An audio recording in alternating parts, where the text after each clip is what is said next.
Hey grade 4s, we're reading Hardy Boys Adventure, Tunnel of Secrets, Chapter 16, Down the Drain. Layla smacked one of the knights with her mask and then pulled his robe over his head so he couldn't see. Frank had another knight in an armed bar, and Sal was sparring with yet another. The four of us were doing a good job holding them off, but every second we were fighting meant that Zeke was getting farther away. Frank realized it too. He grabbed the trident and started swinging it around in a circle, forcing the knights to back out of reach. He was doing more than just defending himself, though. He was hurting them away from Layla and me. You and Layla go after Zeke, he yelled. Sal and I can hold them off.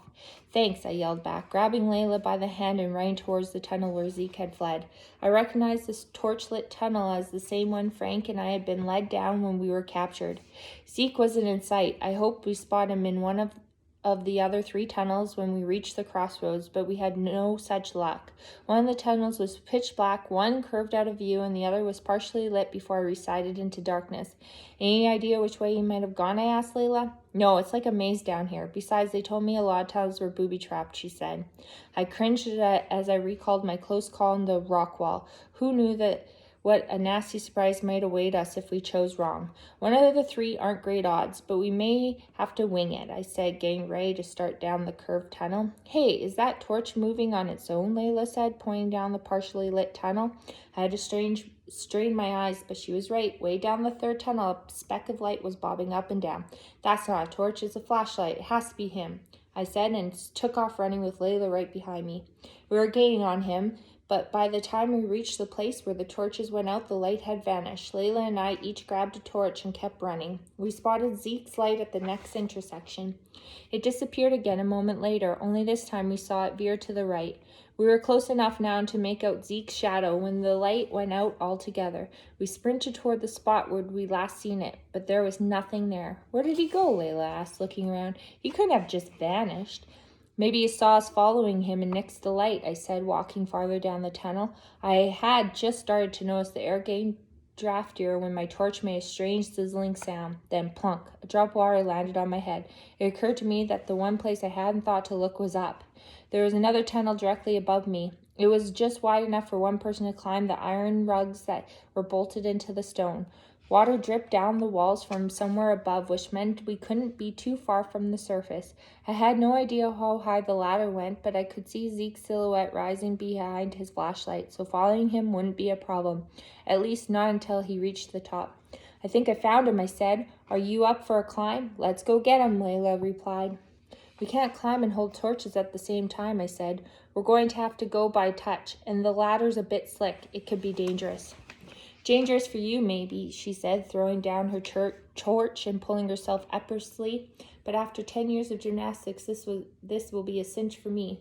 The ladder was no joke. I started to wonder if we'd ever reach the top. The dripping water was getting worse, and the higher we climbed, making the situation even hairier.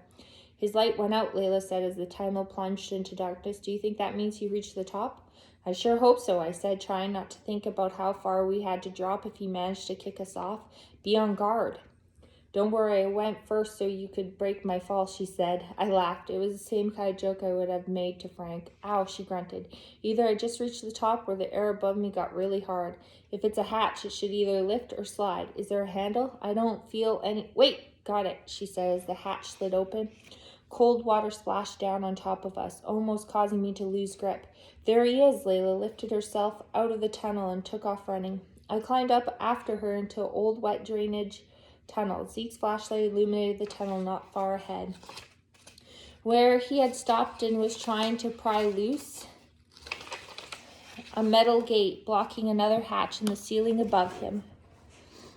He ditched his mask, and he was close enough that I could read the panic on his face when he saw us coming. I think this is part of Bayport's original sewer system, I called out to Layla, catching up to her. We must be close to the surface. Good. We won't have far to drag him after I knock him out, she said. By the time Zeke finally managed to yank the grate off the hatch opening, we were only a few yards away, too close for him to make a break for it. Instead, he whipped out his dagger and thrust it in our direction. That's close enough, he shouted as Layla and I skid to a stop just out of reach of the blade's tip. I looked around for something to use as a weapon, but all I saw was a metal ring embedded in the wall above me. I knew from Urbix that sewer workers held onto them when the water rose. There's no way I was getting this thing free, so I was forced to use the method a bluff. You might as well just give up. I told him, you can't reach for the ladder without dropping your weapon, and we're close enough to grab you the second you do. You're also close enough to get cozy with a dagger if you take another step, he added, jabbing the knife forward. I guess it's a standoff then, I said, lowering myself into a defense crouch. Zeke's dagger sliced through the air. Not if I just turn the two of you into rat food. You're in a lot of trouble, Zeke, but no one's been hurt yet. I don't think you want to add murder to your list of crimes. You're right, I don't, he said, but I'm too close to finding the treasure to let a couple kids stop me from fulfilling my destiny. But according to Sal, you're not even related to any of the Knights. So what, he snapped. Without me, the Knights wouldn't exist anymore. I'm the one who resurrected them. I'm the one who will reclaim the wealth and power that are rightfully ours. The only thing that's rightfully yours is a jail cell, Layla sneered. That treasure is mine, he yelled. I was supposed to be a bum. My father was a wealthy businessman. His fortune was my birthright, and it was taken from me by Sal's parents. They bought my father's company out from under him when he fell ill and cheated me out of my inheritance. So that was the link between Zeke and Sal. He stabbed the air with the dagger. It's only fair that I get the treasure that was meant for Sal's family. I'm claiming it as justice for what was taken from me. Zeke was on the verge of flying out of control. It sounds like you got a raw deal, I said, trying to sympathize with him so he'd calm down. I'd be mad too, but there are other ways to make things right. Don't you think I tried, he hissed. The system is rigged against people like me. Sal's parents were powerful people in Bayport. I lost every penny I had trying to fight them. Zeke's gravelly voice came out sounding like a wild animal's growl. They put me out on the street, but that wasn't even enough for them. The police issued a warrant for my arrest because they claimed I was harassing Sal's family. They drove me underground like a mole. Zeke was seething. I could tell from the last comment that his anger had settled on me. I didn't mean to offend you when I called the underground dwellers mole people, I said. The town under the station is awesome. It seems like you and your friends have a good home there. I'm not like them, Zeke spat back. None of those people have an ounce of ambition, and half of them are just plain crazy. He smiled, but Sal, sure, he was off his rocker, but there was something different about him. I didn't know who his parents were when he first started showing up underground. I was just drawn to how determined he seemed, like he was on a mission. I made it my business to get to know him better. Sal didn't tell you about the treasure. He was shocked you even knew about it, I said, hoping to keep him talking. Oh, there are ways to get to know a person without talking to them. You followed him to the secret cities? Layla asked eagerly. Not without getting lost or stumbling into a trap you didn't, I cut in. It would have been impossible for you to find it on your own. And Sal said he burned all his plans and blueprints. I found out about the secret city long before Sal burned those documents, Zeke laughed meaningly. Once I realized who he was, I was determined to figure out what he was up to. That way he was always looking over his shoulder, and carrying strange bundles made it obvious he was hiding something. He would vanish for days, giving me plenty of time to locate those documents in his train car and copy them. Zeke shook his head. At first I thought the whole thing was just a bunch of make-believe. I almost threw away all the copies I made, but something told me not to. Good thing I didn't. One of those papers was a map that led me right to the secret city, and once I saw the vault with my own eyes, I knew the treasure was real. So you stole Sal's plans, I accused? I didn't steal them, he growled. I implemented them. At first, I just meant to take the treasure for myself, but I needed to help to carry out the plans properly. And I realized that using the treasure to rally a new order of knights was my chance to take back everything that had been stolen from me. With the patience and carefully planning, I could rule the entire town, just like the Admiral. Zeke was getting caught up in his own story, gesturing wildly and punching the air with his dagger for emphasis. Every king needs subjects, he said, so I reformed the Knights with the descendants of its original members and became their Grand Master. Some of my followers were skeptical at first, but once they saw the secret city, they became believers. Layla cleared her throat and raised her hand. Hello, non-believer here. You would have believed once you saw the treasure, Zeke said, disappointment creeping into his voice. You could have helped make right what your family did to me. I could see the confusion on Layla's face, but there wasn't time to explain. You can't blame Sal's whole family for what his parents did years ago, I shouted at Zeke. I gave her a chance. He sneered before turning to Layla. But I can't trust you anymore, which means you don't leave me any choice. Zeke raised the dagger and began to splash towards us through the tunnel. Either I figured out a way to keep him talking, or we were going to getting a closer look at the dagger. You still haven't told us what Sal wrote on that piece of paper earlier, I said, hoping he'd take the bait. I'm not sure it would be in my best interest to tell you that. Not that it would do much good anyway, Zeke said, brandishing the dagger.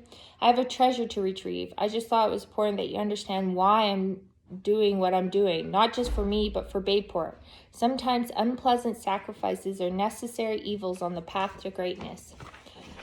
We got in our confession, but I could tell Zeke never doubted for a second that he'd still get away with it. He wasn't the only one who knew his way around a tunnel, though, and I was willing to bet that he didn't have any Urbex training under his belt. While Zeke had been talking, the water in the drain pipe had started inching its way to our ankles. That meant it was probably raining above ground, and one of the first things all urban explorers learn is when it rains, no drains.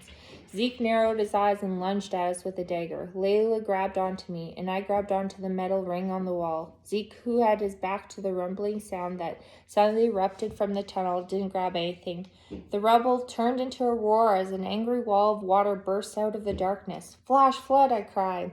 By the time Zeke turned around, it was too late. The wave crashed into us with the force of a tsunami and carried him away screaming, which was kind of inconvenient considering he had gone around to telling us where the treasure was. I held onto the ring with all my strength as the wave carried Zeke past us. Hold on, I yelled at Layla. I was going to tell you the same thing, she yelled back. The water started to slow to a steady rush. It hadn't stopped rising, though. It was almost past her waist and steadily growing higher. We're going to have to swim for it, I screamed.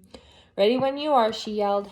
I'm a good swimmer, but the current was so strong that it took everything I had to get the hatch in the sewer ceiling. I grabbed onto the bottom rung of the ladder with one hand and reached behind me for Layla with the other. Together we swam to safety through the open hatch.